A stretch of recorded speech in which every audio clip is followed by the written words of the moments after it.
The vault door hasn't opened in 6 years.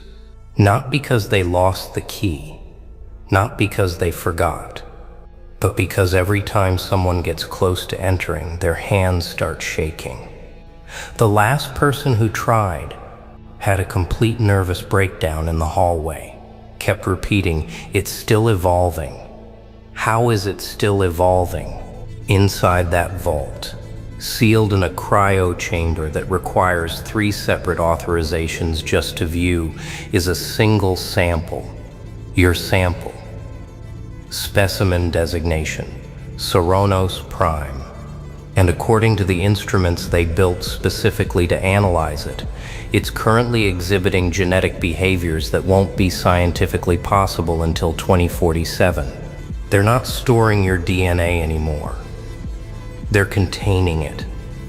You brushed your teeth, checked your phone, complained about being tired.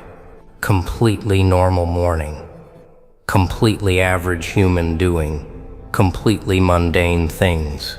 Except 4,000 miles away, someone just got an alert that made them knock over their coffee and immediately conference call the organization's inner council. The alert wasn't about what you were doing. It was about what your cells were doing while you were doing it. Your genetic signature just pinged in a database. It has no business being in. A database that only tracks bloodlines that vanished before written history. Bloodlines that were supposed to be extinct. Theoretical, mythological. But there you were. Fluoride foam in your mouth. Completely unaware that you just triggered alarms and a monitoring system that's been running since the Phoenicians. The elder stared at the child's blood under moonlight. Something in it moved wrong. Something in it caught the light in ways that made her eyes water. She'd been tracking bloodlines for 43 years. She'd cataloged thousands, mapped dynasties, predicted rulers. This was different. This wasn't royal blood. This was something older than royalty. Older than the concept of kingdoms. This was source code. She marked it in her records with a symbol that translates roughly to the uncontained. Then she wrote a note to future trackers. If this signature appears again, do not engage. Do not attempt contact. Only observe. This carrier is not governed by the laws we know. That child disappeared from all historical records 3 months later. No death, no marriage, no descendants, just absent. Like they were redacted from time itself. Dr. Sarah Chen has a PhD in genetic archaeology from Cambridge. She's published in Nature, advised governments, decoded DNA from remains that were supposedly too degraded to sequence. She's brilliant, rational, scientific to her core. And she's currently sitting in a locked bathroom at the facility, having what she'll later describe as a complete ontological crisis, because your DNA just did something that violates 3 fundamental principles of biology. It repaired itself, backwards, through time. They have samples from you taken 6 months ago. Standard storage, standard conditions. Except when they pulled them today for comparison with the new sample. The old sample had changed. It had incorporated information from the newer sample, information that didn't exist when it was collected. Your DNA is sending information to its past self. Sarah's hands are shaking so hard she can barely hold her phone as she types a message to the head of the program. We need to shut this down. This isn't DNA. This is technology we don't have language for. The paintings weren't discovered until 1994. When they were, archaeologists couldn't explain them, couldn't date them properly. The imagery showed things that shouldn't have existed in that era. Symbols that would later appear in Egyptian, Sumerian, and Indus Valley cultures, but predating all of them. At the center of the largest chamber, there's a figure, humanoid but marked differently. The pigments used to paint this figure, they can't replicate them. They've tried. The chemical composition includes elements that weren't discovered until the 20th century, yet the carbon dating is undeniable. This figure appears in 47 other ancient sites across 6 continents. Always the same, always central, always marked with symbols that mean carrier or vessel, or sometimes simply the one who remembers. Last year, a research team ran facial reconstruction AI on the figure's proportions. Want to know whose bone structure it matched? Yours. Not similar to yours. Not reminiscent of yours. A 94.7% match to yours. They immediately classified the findings, filed them in a database that 3 people globally have access to, and started tracking you in ways you'll never detect.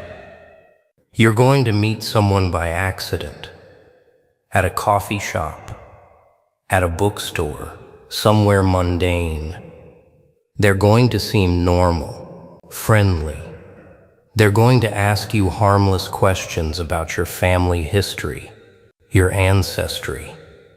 Just curious conversation. They're not curious. They're confirming. This person is part of a network that's been tracking genetic anomalies since before the Roman Empire. They have a list of 13 markers they're looking for. Markers that indicate someone isn't just genetically unique, but genetically impossible under current evolutionary models. You have 11 of them. The only person in their database who's come close had 7, and that lineage died out in the 1600s. Or so they thought. After this conversation, they're going to go back to their organization and deliver a report that's going to cause immediate mobilization of resources. Not against you, for you. Protection details, monitors, trackers. Because if you have 11 markers and you're still alive, still functional, still walking around completely unaware of what you are, then their entire model of human origin is wrong. There's a flag on your file. You've never seen it. Your doctors have never mentioned it, but it's there, buried in the metadata. A notation that triggers when certain tests are run. That rash you had 3 years ago that cleared up overnight. Flagged. The infection that should have required antibiotics but resolved on its own in 48 hours? Flagged. The time you donated blood and they said they couldn't use it without explaining why? That wasn't about contamination. It was about preservation. They kept it. Studied it, found antibodies that shouldn't exist in human blood, healing factors that work on mechanisms science hasn't discovered yet, and a cellular structure that repairs damage not by replacing cells but by quantum resetting them to an earlier state. Your body doesn't heal. It reverses. And somewhere in a secure facility, someone's been watching these flags accumulate, cross-referencing them with historical data, and slowly realizing that you're not a mutation, you're a reversion. You're what humans were before something changed us, before something limited us. Brother Matthias kept records. The church didn't approve of. He tracked something he called the divine recurring. People who appeared throughout history with abilities that defied explanation. Not miracles, not saints, something else. He documented 73 cases across 400 years. Different names, different locations, different lives, but identical genetic markers in the bloodlines. Markers he could identify through genealogical research and physical descriptions that matched patterns he'd learned to recognize. The church burned most of his research, called it heretical. But 3 volumes survived, hidden in a secret library beneath the Vatican. Volumes that describe in detail the signs of the carriers. Last month, A genetic research firm got special access to photograph those texts for digitization. When they ran the descriptions through modern genetic profiling algorithms, translating medieval observations into contemporary markers, they got a match. Your profile came up with a 97% correlation. Someone at the Vatican immediately made a phone call. To who? That's classified at a level most governments don't have clearance for. The council met for the first time in 8 years. They don't meet unless something unprecedented happens. The last time was when they discovered genetic evidence of Neanderthal-human hybrids that possessed cognitive abilities superior to both parent species. This time, it was about you on the screen. Your genetic profile, overlaid with data from 43 ancient samples. Samples from different continents, different millennia, different civilizations, all showing the same core signature, the same fundamental code. The head of the council, a woman who's been tracking bloodlines for 60 years, whose grandmother and great-grandmother did the same, looked at the data and said something that made everyone in the room go silent. This isn't a descendant. This is the original. Somehow the source code is back. Someone asked how that's possible. How could the original appear now after all this time? She didn't have an answer. Nobody did. Because you shouldn't exist. Not in this timeline. Not after everything that's happened to human genetics. Not after the dilution, the mutations, the countless generations of change. But here you are, walking around with DNA that's older than agriculture, older than civilization, possibly older than modern Homo sapiens as a species. You remember that teacher who looked at you strange? The one who kept asking if you were adopted? Who seemed unsettled by you, for reasons they never explained. They weren't a teacher, they were. But that wasn't their primary role.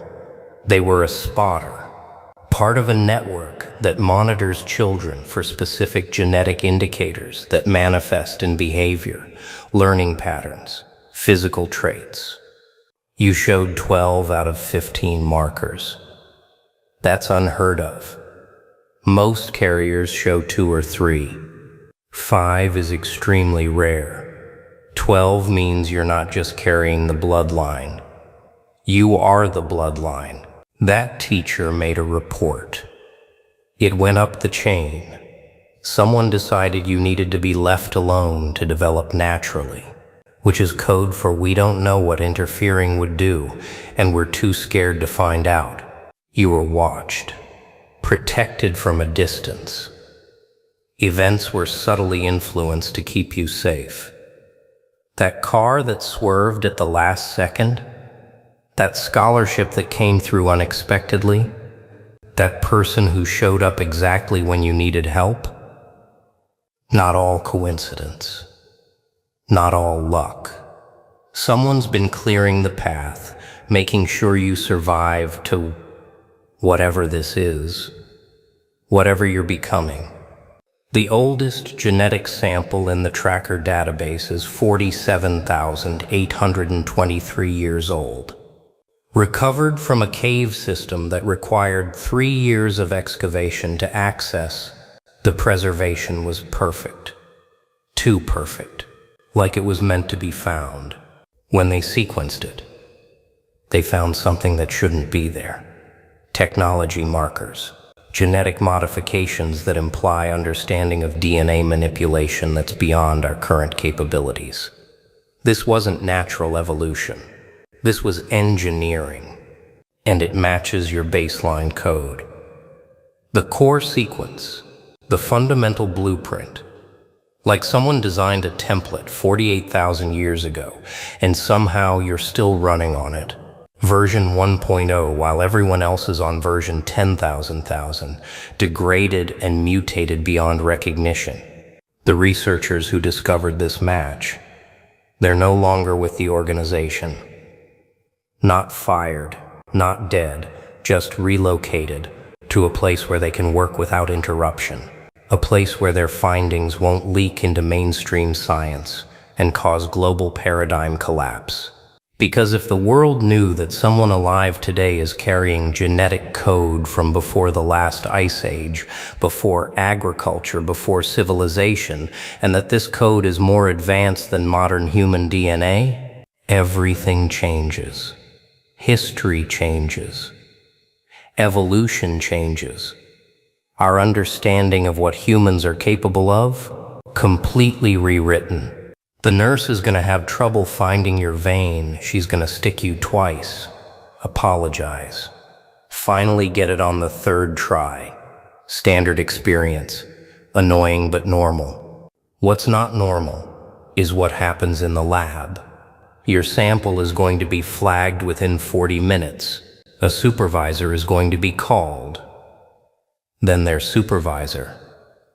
Then someone who doesn't officially work for the medical center, but shows up with credentials that end all questions. Your blood is going to be split. Part goes through normal testing. Part goes somewhere else. To a lab that analyzes genetic markers most facilities don't even test for. Markers that indicate things like radiation resistance, accelerated cellular repair, immunity to certain pathogens that don't have names yet, and something they call temporal plasticity, the ability of your cells to adapt to conditions they haven't encountered yet. You're going to get a call saying everything came back normal, that you're healthy, that there's nothing to worry about. That call is going to be a lie, a coordinated, necessary lie, because telling you the truth would require explanations. They're not authorized to give. Questions they don't have answers to. Implications they're still trying to process. There's a physical archive, not digital. Digital can be hacked, leaked, corrupted. This is paper, stone tablets, metal inscriptions, stored in a location that's not on any map. Protected by people who've taken vows of secrecy that make CIA clearances look like playground promises. Your genetic profile has its own section in this archive. Growing, expanding. New discoveries added monthly. And unlike other profiles that are a few pages, maybe a folder, yours is now 3 full volumes. Thick volumes. Bound in materials designed to last thousands of years. The keepers of this archive have a rule. Never let the subjects know they're being tracked. Never make contact unless absolutely necessary. Never interfere unless extinction-level threat. Last week, they broke that rule for the first time in 400 years. They sent someone to observe you in person, not to make contact, just to observe, to see if the genetic data matches the physical reality, to understand if what the tests show is actually manifesting in a living, breathing person. That person watched you for 3 days, took notes, recorded observations, and at the end of their surveillance, they wrote a single line in their report that caused emergency sessions across 4 continents. Subject exhibits baseline characteristics consistent with pre-dilution humanity. Recommend immediate upgrade from observation to protection status. If this genetic line is re-emerging, we may be witnessing an evolutionary correction event. You looked at yourself, saw the same face you always see, the same features, the same person you've been looking at your whole life. You didn't see what they see. You didn't see the bone structure that matches archaeological reconstructions from 12 different ancient sites. You didn't see the ocular patterns that appear in cave paintings from the Paleolithic era. You didn't see the facial proportions that align with a genetic blueprint that predates recorded history. You just saw you. Tired, maybe frustrated, wondering why life feels harder than it should, why you don't quite fit, why something always feels slightly off, like you're operating on different firmware than everyone else? You are. You're running the original code. And somewhere, people who've spent their entire lives studying genetic history are trying to figure out what happens when the blueprint walks around in a world built by the copies. There's going to come a moment, soon, where they have to make a choice. Do they tell you? Do they let you keep living in ignorance? Or do they risk catastrophic paradigm shift by revealing that you're not just genetically unique, but genetically impossible? The council is split. Half say you have a right to know. The other half says knowledge would destroy you. That humans aren't meant to know they're carrying code that shouldn't exist. That the weight of that revelation would break anyone. But there's a third option they're considering. One that's never been attempted. Wake you up. Activate what's dormant. Help you remember what your DNA already knows. Because if you're here, if the original code is back, maybe it's not accident. Maybe it's response. Maybe evolution doesn't just move forward. Maybe when things get bad enough, it reaches back, pulls out the backup file, reinstalls the original software. Maybe you're not an anomaly. Maybe you're the system restore. You're reading this, thinking it's content, entertainment, maybe inspiration. You're probably skeptical. That's normal, healthy even. But somewhere in your cells, something's responding. Something's recognizing. Not because these words are magic, but because truth has a frequency. And when it matches your frequency, something resonates. You've always felt different. Not better. Not worse. Just different. Like you're out of phase with everyone else. Like you're tuned to a station nobody else can hear. You're not crazy. You're not imagining it. You're not broken or damaged or wrong. You're just early. Or maybe late. Or maybe perfectly on time for something that's been waiting 48,000 years to happen again. Your DNA knows. It's been trying to tell you your whole life. Through dreams you can't quite remember. Through moments of knowing you can't explain. Through a persistent feeling that you came here for something specific. The trackers found you, but they're not the first ones looking. Your own bloodline has been searching for itself across millennia, trying to reassemble, trying to remember, trying to return. And you're part of that return. Whether you know it or not, whether you're ready or not, the original code is back, and it's wearing your face. You think they got away with it, don't you? Yeah, you're sitting there replaying every moment, every lie, every stab in the back, and you're thinking to yourself, why them? Why do they get to walk around like nothing happened? Why do they get to smile, sleep at night, live their little lives while you're here carrying the weight of what they did? Let me tell you something, kid, something that's going to change the way you see everything. God doesn't forget. Oh no, he doesn't forget a damn thing. Not a single whisper, not a single betrayal, not a single tear you cried alone in the dark while they were out there pretending to be saints. You see, humans, we got short memories. We forgive too fast. We move on. We convince ourselves that maybe it wasn't that bad. Maybe we're overreacting. But God's got a different kind of memory. He saw everything. He saw them smile in your face while plotting behind your back. He saw them take your loyalty and twist it into a weapon against you. He saw them lie through their teeth while you stood there believing every word because you wanted to trust, because you needed to believe that people could be good. But they weren't good, were they? No, they were performers. actors. Actors wearing masks so convincing that even you couldn't see through them. Until it was too late, until the damage was done, until you were left bleeding, wondering what the hell just happened. And you know what's funny?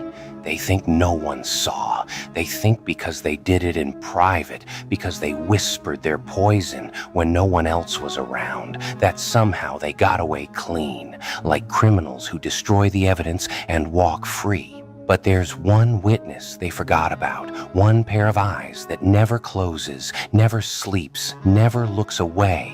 God was watching. Every text they sent behind your back, he read it. Every lie they told about you to others, he heard it. Every time they laughed at your pain, celebrated your downfall, took pleasure in your struggle, he felt it.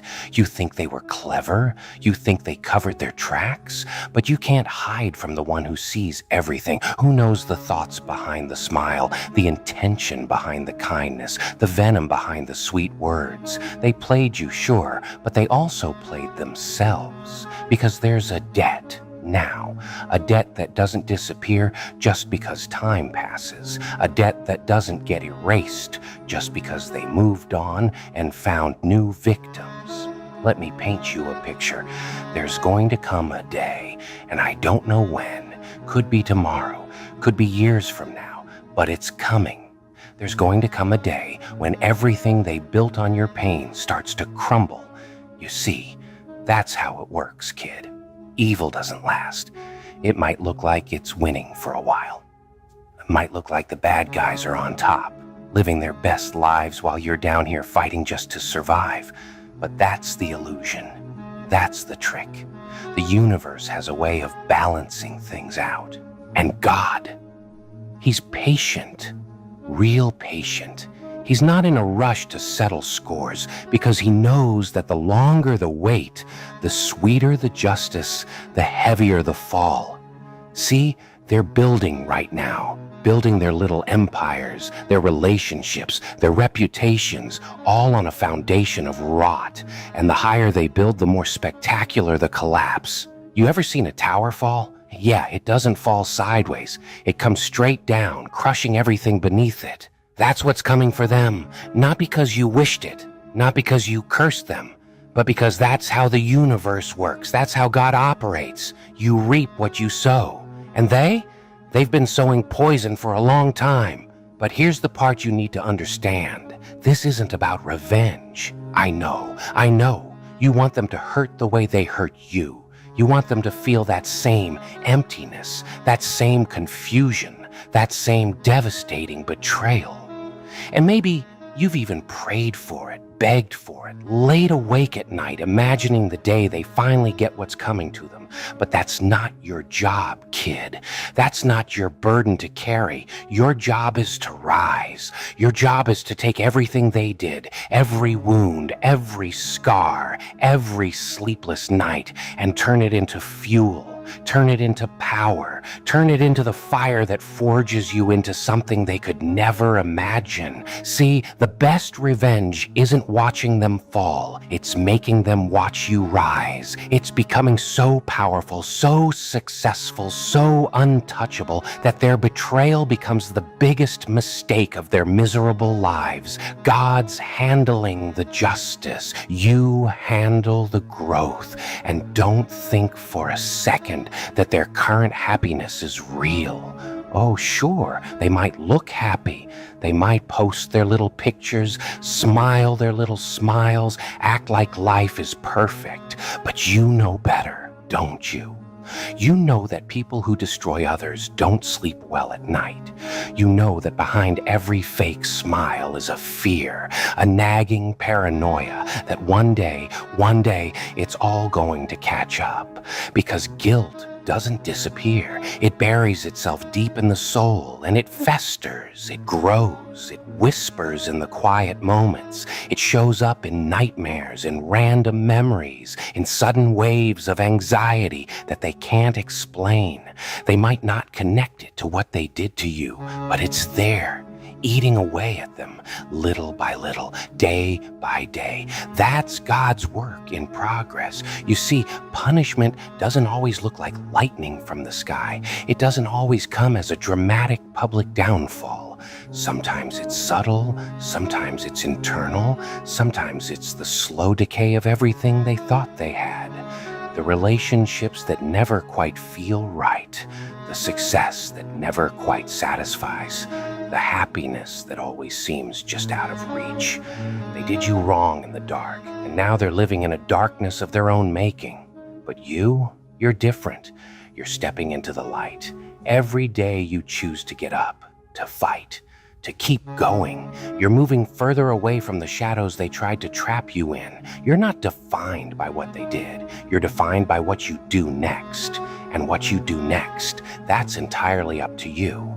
Let me tell you something about people who hurt others in secret. They're cowards, real cowards. See, a person with real strength, real power, doesn't need to operate in the shadows. They don't need to manipulate, deceive, destroy from behind closed doors. No, people who do that, they're weak, they're scared. They know deep down that if they faced you directly, if they fought you fair, they'd lose. So they cheat, they scheme. They attack when you're not looking, because that's the only way they can win. But here's the thing about cowards. They always eventually get exposed. The mask always slips. The truth always comes out. Maybe not today, maybe not tomorrow, but it's coming, because lies, they're heavy, kid. They take effort to maintain. And the more lies you tell, the more you have to remember, the more stories you have to keep straight. And eventually, you slip. And when they slip, God's going to be right there watching, same as he was watching when they did you dirty, same as he's been watching this whole time, taking notes, keeping records, waiting for the right moment to balance the scales, because that's who he is. That's what he does. He doesn't forget. He doesn't let evil slide just because it happened in private, just because no human witnessed it. You are not alone in what you know. You might feel like you're the only one who knows the truth, the only one who saw their real face, the only one who experienced their cruelty, and that loneliness, that isolation, it's part of what makes betrayal so painful, because you can't even share it, can't even get validation, can't even point to proof and say, look what they did. But God knows. He's your witness, your validator, your proof that what happened was real, was wrong, was unjust. And one day, that witness is going to testify, not in a court of law, but in the court of life, in the unfolding of their destiny, in the consequences that catch up when they least expect it. So what do you do now? You do what warriors do. You heal, you train, you prepare, you take this pain and you let it teach you, not make you bitter, but make you better. You learn from what happened. You learn to recognize the signs, the red flags, the patterns of people who operate in darkness, and you build walls, not to keep everyone out, but to keep the wrong ones from ever getting that close again. You become untouchable, not because you're cold, not because you're heartless, but because you're wise, because you've learned that not everyone deserves access to your heart, your trust, your loyalty. You stop giving those things away for free, and you start making people earn them, prove themselves, show you through actions, not words, that they're worthy of what you have to offer. And the ones who hurt you, they're going to see this transformation. They're going to see you rising, glowing, succeeding, and it's going to burn them worse than any revenge you could have planned. Because they thought they broke you. They thought they ended your chapter. They thought you'd stay down, stay quiet, stay defeated. But here you are, living, breathing, thriving, proving them wrong just by existing. That's divine justice right there. You becoming everything they said you couldn't be. You building everything they tried to destroy. You finding happiness they tried to steal. That's God saying, I see you. I got you. I haven't forgotten what they did, and I'm going to use it to make you stronger, better, more powerful than you ever would have been without it.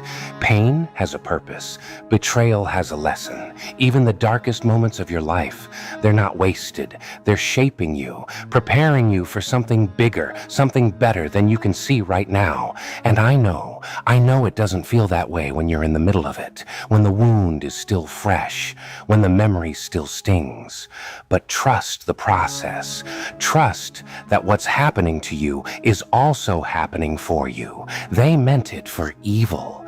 God's using it for good. That's the plot twist they never saw coming. That's the part of the story they didn't plan for. See, they thought by hurting you, by betraying you, by doing what they did in the dark, that they were ending something, but they were actually starting something. They were awakening something inside you that might have stayed asleep forever. Your power, the real you, the one that doesn't need their approval, doesn't need their validation, doesn't need anything from anyone. The one that can stand alone in the storm and not flinch. The one that can look chaos in the face and smile because you've already survived worse. You've already been through the fire and you came out not burned, but forged. So let them have their temporary victory. Let them think they won. Let them celebrate their little schemes, their successful manipulation, their getting away with it. Because here's the truth. They didn't get away with anything. They just delayed the consequences. They just bought time on borrowed peace. And the interest is going to be brutal. God doesn't forget, and neither does the universe. There's a balance to all things, a rhythm, a justice that exists beyond human courts, beyond public opinion, beyond what can be proven in the light. What they did in the dark, it's recorded, it's noted, it's waiting, and one day, it's going to come back around. But you're not waiting for that. You're not sitting around hoping for their downfall. You're too busy building your own rise, too busy becoming the person you were always meant to be, too busy turning your scars into stars, your pain into power, your betrayal into a testimony that inspires others who are going through the same thing, because that's what survivors do. They don't just survive, they thrive. They don't just recover, they transform. They don't just move on, they level up. And every level you reach is another reminder to them of what they lost, what they threw away, what they could have had if they had just treated you right, but they didn't. And now they have to watch. And God, oh God, He's watching too, watching you rise, watching them regret, watching the whole story unfold exactly as it should. With justice delayed but never denied, with the truth hidden but never forgotten, with the darkness eventually, always eventually, giving way to light. So stand up, kid. Stand up and walk into your future with your head high, not because you're arrogant, but because you know something they don't. You know that what happened in the dark doesn't stay in the dark. You know that there's a witness who never sleeps, never forgets, never lets evil have the last word. You know that God saw everything, and He's not done writing your story. Not even close. The best chapters, they're still coming. The plot twist is still unfolding. The victory is still being prepared. And when it arrives, when you finally stand in the fullness of everything you're meant to be, you'll look back at this moment, this pain, this betrayal, and you'll understand it was never about them. It was always about you becoming who you needed to be. And they were just the fire that forged you, just the darkness that made your light shine brighter, just the chapter that had to happen so the rest of the story could unfold. God doesn't forget what they did in the dark, but more importantly, He doesn't forget you. He sees you. He's with you. He's working in ways you can't see yet, turning everything around, preparing blessings you can't imagine, opening doors they tried to close forever. So keep going, keep fighting, keep rising, keep becoming, and let God handle the rest, because justice is coming. It's always coming, and when it arrives, they're going to wish they had treated you differently. They're going to wish they had done right when they had the chance. They're going to remember every single thing they did in the dark, and so will God, and so will you. But by then you'll be so far ahead, so high up, so deep into your purpose that their memory won't even hurt anymore. It'll just be a distant echo of a version of you that no longer exists. A reminder of where you came from, not where you're going. The dark chapter is closing, kid. The light is coming. And in that light, there are no shadows for them to hide in, no secrets that stay buried, no lies that go unchallenged. Everything comes to light eventually. Everything. And when it does, you'll be ready, not for revenge, but for validation, not for their downfall, but for your rise, not for their pain, but for your peace. Because that's what God's been preparing you for all along, not to destroy them, but to become someone they can never touch again. God doesn't forget what they did in the dark, and he damn sure won't forget what you did in the light. You know what's ironic?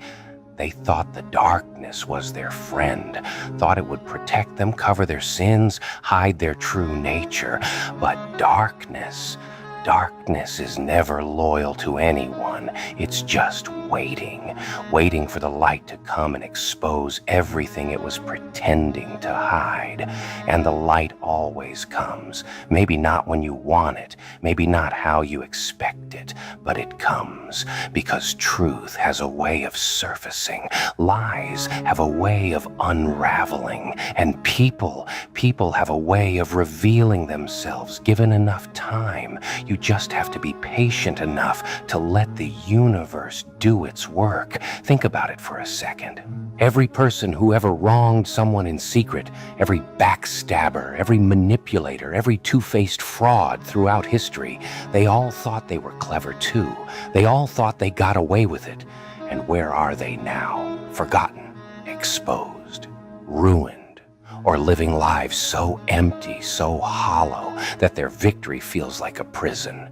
That's going to be them, the ones who hurt you, the ones who smiled while they destroyed you, the ones who pretended to love you while planning your downfall. They're going to join that list. They're going to become another cautionary tale, another example of what happens when you mistake God's patience for God's absence. Because make no mistake, his patience is not his absence. He's not ignoring what happened. He's not looking the other way. He's not too busy with the universe to notice your pain. No, he's watching. He's recording. He's preparing. And when the time is right, when all the pieces are in place, when you're ready to receive your blessing and they're ready to receive their lesson, that's when it all comes together. Divine timing is real. And you might not understand it right now. You might be frustrated, angry, wondering why they're still out there living their lives like nothing happened. But trust me, trust the process, because what's happening in the background, what's being arranged in the spiritual realm, it's beyond what your eyes can see. They're not getting away with anything. They're just running up a tab. And that tab, it comes due. It always comes due. Sometimes in this life, sometimes in ways we can't even comprehend. But it comes due because the universe doesn't do charity for evil. It doesn't give free passes to those who destroy innocent people. It takes its time, but it takes its payment in full, with interest. So while you're sitting there thinking they won, thinking they got the best of you, thinking they somehow beat the system, remember this: nobody beats God's system. Nobody escapes the consequences of their choices. Nobody plants poison and harvests roses. It doesn't work that way. It has never worked that way, and it never will. So let them enjoy their temporary peace. Let them sleep in their comfortable beds. Let them live their fake happy lives. Because underneath all of it, underneath the smiles and the success and the appearance of moving on, there's a clock ticking. A clock they can't see, can't stop, can't even hear. But it's there, counting down to the moment when everything they built on lies starts to shake, when every relationship they poisoned with their nature starts to crack, when every sin they committed in the dark starts to scream in the light. And you You're not going to be there to watch. No, you're going to be too far ahead, too high up, too deep in your own blessings to even notice when they fall. You're going to be so busy winning, so focused on your future, so consumed by your own success, that their downfall becomes background noise. Irrelevant, because that's the ultimate victory. Not watching them suffer, but being so healed, so whole, so complete that their existence doesn't even register on your radar anymore. That's when you know you've truly won. That's when you know God's work in you is complete. When the people who once had the power to destroy you no longer have the power to even distract you. So remember this when the nights get long, when the memories get heavy, when the injustice feels unbearable. God doesn't forget what they did in the dark, and He sure as hell doesn't forget you. Your story isn't over. Your best days aren't behind you. Your purpose isn't destroyed just because they tried to destroy you. No, you're still here, still breathing, still fighting. And as long as you're still in the game, you can still win the game. They wanted to end you, but they only delayed your destiny. They thought they were writing your obituary, but they were actually writing your origin story. The story of how you fell and got back up, of how you lost everything and built something better, of how you trusted the wrong people and learned to trust yourself. That's a powerful story. That's a story that inspires others, that changes lives, that proves that you can walk through fire and come out not burned, but purified. So thank them. Yeah, thank them for the pain. Thank them for the lesson. Thank them for showing you who they really were before they could do even more damage. And then leave them to God. Leave them to the universe. Leave them to the consequences that are already in motion. And focus on you. Focus on healing. Focus on growing. Focus on becoming everything they said you couldn't be. Everything they tried to prevent you from becoming. Because the best revenge is massive success. The best response to betrayal is transformation. The best answer to those who doubted you is proving them wrong without saying a word, just through your life, just through your actions, just through the undeniable evidence of who you've become. God doesn't forget what they did in the dark, and He's going to make sure your light shines so bright that it exposes every shadow they ever tried to hide in. That's His promise. That's His plan. That's what's coming for you. If you just hold on, just keep fighting, just keep believing. The dark doesn't last forever, but God's memory does. Keep rising.